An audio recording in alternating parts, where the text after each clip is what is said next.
Bonjour à tous les amis, aujourd'hui on se retrouve pour une toute nouvelle vidéo. On est parti comme tous les jours depuis le début de cette Coupe d'Afrique des Nations avec un débrief quotidien, un débrief tout simplement sur un match que j'aurais regardé chaque jour. Aujourd'hui on est parti pour débriefer la belle affiche de cette journée de Coupe d'Afrique des Nations, la Tunisie qui affrontait tout simplement le Mali et on a eu tout simplement l'un des plus gros sketchs arbitrales de l'histoire. Franchement, aujourd'hui on va pas parler beaucoup football, on va pas parler beaucoup de ce qui s'est passé durant le match parce qu'encore une fois, il y a tellement de choses scandaleuses qui se sont passées aujourd'hui que je suis désolé pour ceux qui veulent que je parle du match intéressant du Mali, pour ceux qui veulent que je parle du match intéressant de Dylan Brown, le défenseur central de la Tunisie, pour ceux qui veulent que je parle du match intéressant, du match du gardien de la Tunisie qui aura fait une première sélection correcte. Et on va pas parler de football aujourd'hui parce qu'encore une fois, on a eu un scandale. On va d'abord parler un peu des conditions climatiques qui entouraient cette rencontre et je le répète, je le dis, mais ça n'a aucun sens de jouer un match à 13h,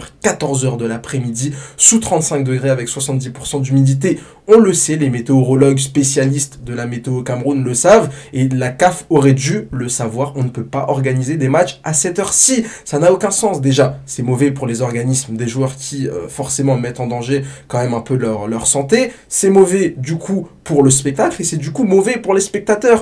Personnellement, aujourd'hui, je me suis endormi devant le match comme avec l'Algérie hier. C'est quand même très difficile, comme avec le Sénégal il y a 2 jours. C'est quand même très difficile de jouer au football à cette heure-ci. Donc déjà, on est obligé de parler. Franchement, c'est... Je comprends pas, c'est un non-sens terrible de jouer à cette heure-ci. On est dans des conditions climatiques qui ne sont pas faites pour jouer au football, c'est tout. On ne peut pas jouer au football dans de telles conditions. Et ne me parlez pas que c'est le folklore de la CAN, ne me parlez pas qu'il faut s'adapter aux conditions climatiques du pays, ne me parlez pas.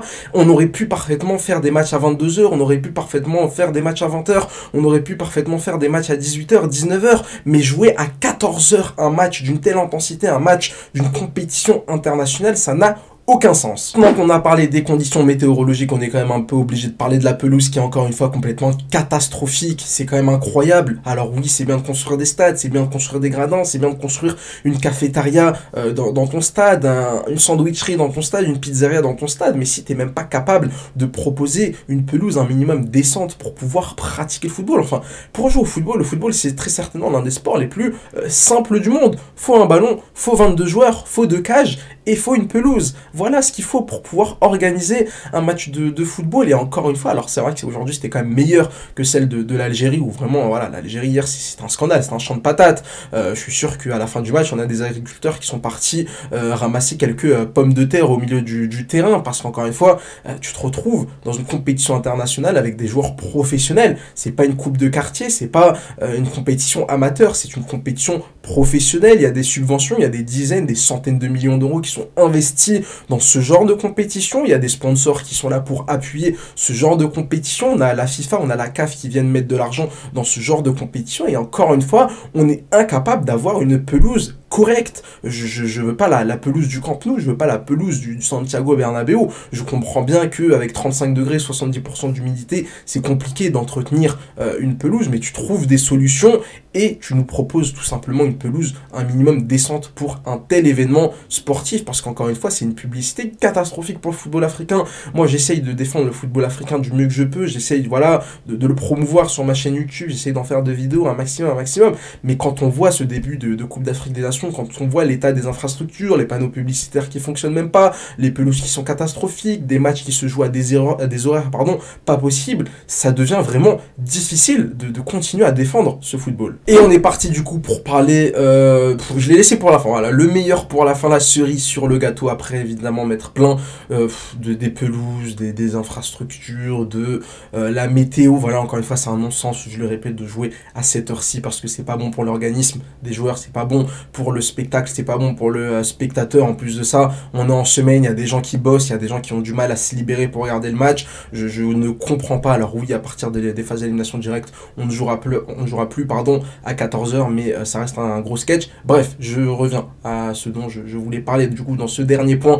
Évidemment, l'arbitre zambien. Alors j'ai plus son nom, hein, je vais me permettre de regarder sur l'ordinateur parce que malheureusement je ne l'ai pas retenu, c'est monsieur Sikazoué. Voilà, monsieur Sikazoué, alors on va être évidemment respectueux avec lui, mais monsieur Sikazoué, vous pouvez prendre votre carte d'arbitre professionnel et la déchirer tout de suite, parce que j'espère que cet arbitre n'arbitrera plus jamais un match professionnel dans sa carrière. Alors oui, on a le droit de faire des erreurs, mais à un moment donné où il fait deux énormes erreurs. Déjà, le penalty pour la Tunisie, il ne voulait clairement pas le siffler. Voilà, on l'a vu, hein, quand il va voir la VAR, limite, on l'a forcé à aller voir la VAR, il voulait absolument pas le siffler. On a eu évidemment cet énorme sketch à la fin du match, avec d'abord à la 85e minute de jeu, l'arbitre zambien, monsieur Sikazoué, va tout simplement décider de siffler à la fin du match. Alors, le problème est assez rapidement réglé, parce qu'on voit bien que tout le monde pète un câble, notamment sur le banc tunisien, et c'est complètement normal. Et l'arbitre se rend compte peut-être un peu de son erreur, et que c'était peut-être un peu trop gros pour siffler la fin du match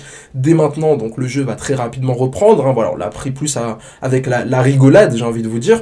Et puis à la 89e minute de jeu, il reste encore 1 minute de temps réglementaire, potentiellement 2, 3, 4 minutes de temps additionnel, monsieur l'arbitre décide une nouvelle fois de siffler en avance. Je n'ai jamais vu ça personnellement. Voilà, dites-moi si vous avez déjà vu ça dans un match de haut niveau. Vous avez peut-être déjà vu ça le samedi matin, le dimanche matin, en amateur. C'est peut-être déjà arrivé que l'arbitre siffle en avance, mais dans une compétition internationale, dans une compétition où des centaines de millions d'euros sont en jeu, dans une compétition qui est regardée par des dizaines, des centaines de millions de personnes, je n'ai personnellement jamais vu ça. C'est évidemment un énorme bras d'honneur, d'abord au football, ensuite aux Tunisiens qui, peut-être qu'ils n'auraient pas marqué évidemment, mais c'est n'importe quoi. C'est un scandale, honnêtement, je ne sais même pas quoi dire personnellement.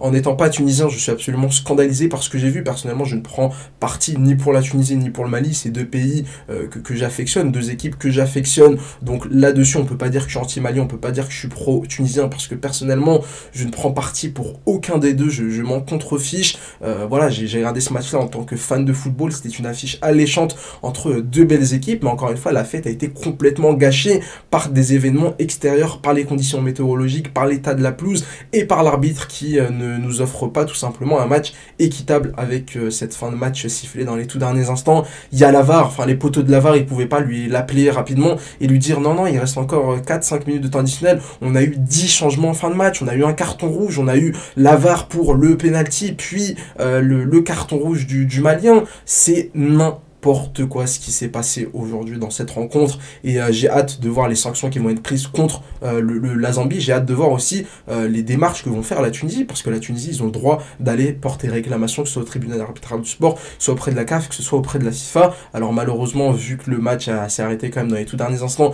je ne pense pas qu'on leur donnera raison, mais ils auront parfaitement le droit de se plaindre et parfaitement le droit de se sentir complètement lésés. On est dans une compétition où malheureusement toutes les équipes ne sont pas logées à la même enseigne, où des équipes jouent dans des stades magnifiques, sur des pelouses pratiquement parfaites, à des horaires hyper avantageuses, d'autres sont lancés au casse-pipe, dans des bourbiers, clairement, faut le dire, dans des bourbiers. Voilà, je trouve quand même assez scandaleux qu'au bout d'une semaine de compétition, même pas 4 jours de compétition, on se retrouve déjà à tenir de tels propos, à être autant scandalisé. On espère évidemment que la fédération de football camerounaise, que la CAF, que la FIFA vont s'emparer du dossier, taper du poing sur la table et essayer évidemment d'apaiser les tensions le plus rapidement possible. Bon, alors je me permets de couper la vidéo parce que la CAF a tout simplement donné la possibilité aux Tunisiens de revenir sur la pelouse et jouer du coup la minute de temps réglementaire qu'il manquait, plus 2 ou 3 minutes de temps additionnel supplémentaire. Les Tunisiens ont tout simplement refusé de revenir. D'ailleurs, petite anecdote assez drôle, lorsque le match devait reprendre, l'arbitre principal a tout simplement été exclu du protocole.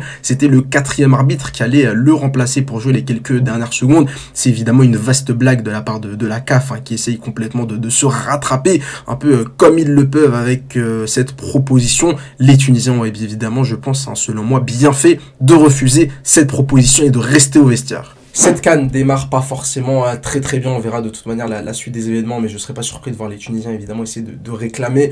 Alors je vois pas ce qu'ils pourraient réclamer, honnêtement, ça me paraît quand même compliqué, mais c'est évident que l'arbitre zambien vient très certainement de mettre un terme à sa carrière internationale d'arbitre avec une telle erreur. Encore une fois, l'erreur est humaine, peut-être que sa montre